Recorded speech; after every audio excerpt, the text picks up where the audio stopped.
আসসালামু আলাইকুম সম্মানিত প্রিয় ভিউয়ার্স, আবারও আপনাদের সামনে নতুন একটা ভিডিও নিয়ে আমরা হাজির হয়েছি। কীভাবে আমরা এমকে পাওয়ার চকের স্পিন লাগাবো। এই সামনে যে 2 পিন চকের দেখা এমকে, এটা আমরা চেঞ্জ করি আমরা স্পিন লাগাইমু 8 পিন। তে এখনও যারা আমাদের চ্যানেলের নতুন দর্শক হয়ে থাকেন যদি, তাহলে চ্যানেলটাকে সাবস্ক্রাইব করিয়া পাশে থাকা বেল আইকনটি বাজিয়ে দিবা, পরবর্তী নোটিফিকেশন যাতে সবার আগে আপনি পেয়ে যান। আর একটি শেয়ার দিয়ে দেবেন, আর আপনার মূল্যবান মতামত কমেন্টের মাধ্যমে জানাইবা। তো দেখুন আমরা কিভাবে চেঞ্জ করি। দর্শকবৃন্দ, আমরা বোর্ড খুলে নিয়েছি। তো আমরা বোর্ডের গার্ড এটা কিন্তু দুটো কালার তার দিতে হয়েছে, একটা নেগেটিভ একটা পজিটিভ। আমরা তো পজিটিভ বোঝার কোনো উপায় নাই, কেন যেহেতু এক কালার। আমার পাশে বাম সাইডে যে চুইসটা দেখা, এটা হলো গিয়া পজিটিভ ফেজ কালারটা। তো এইটা আমরা ওখানে এটা মার্কিং করিয়া দেবো, যেহেতু আমরা এখানে কার্য আইছি আর ইয়ার যেমন এই জিনিসটা দেখছি। তো অবশ্যই আমরা লাল কস্টিপ লাগাই দেব, যাতে সহজে মানুষ বুঝতে পারে ফেজ কোনটা কিংবা নিউট্রাল কোনটা। এটা আপনার টেক্সটার দিয়ে যখন চেক করবা, তখন এই জিনিসটা আপনি বুঝতে পারবা আপনার জিনিসটা ফেজ আছে কিনা। ভিউয়ার্স, আমাদের কানেকশন দেওয়া শেষ।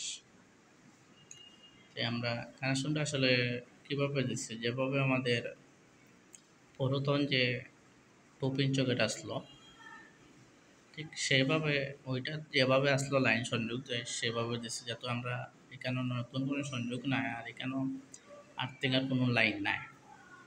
তো বাম সাইডে দেখতে পারো আর্থিংয়ের একটা বার দেওয়া আছে স্ক্রু সহ বাম সাইডে। আর ও দেখো বাম সাইডে আমি দিচ্ছি এখানে নিউট্রাল এন লেখা আছে, প্লাস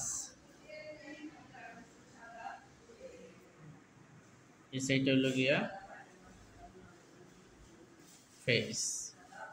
তো ফেজের আমরা একটু পরিচয় করিয়া দিছি, কারণ লাল ট্যাপ দিয়ে দিছি, যাতে যে কোনো ইলেকট্রিশিয়ান বা ইলেকট্রিক বা অনেক সময় যদি কারেন্ট নাও থাকে, তাহলে তাই বুঝতে পারবা এটা, তাই তোমার কাজটা শেষ করে নিতে পারবা।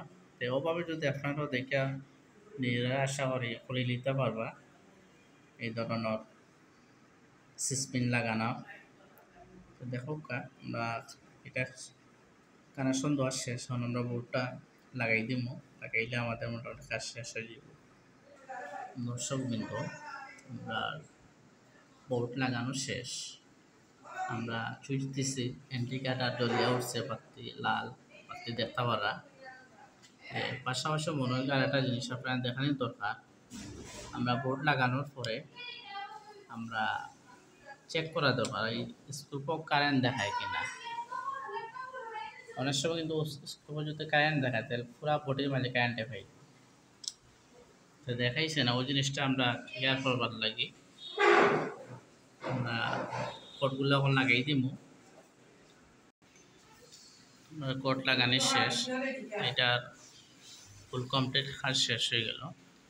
আশা করি ওভাবে দেখি আপনারা করতে পারবা। এই ধরনের ছোটোখাটো যদি সমস্যা হয়, তো নিজেরা এটা করতে পারবা। আর বেশি কঠিন মনে হইলে তখন আপনি একজন ইলেকট্রিশিয়ান বা সহযোগিতা নিবা। আল্লাহ তাআলা। আসসালামু আলাইকুম।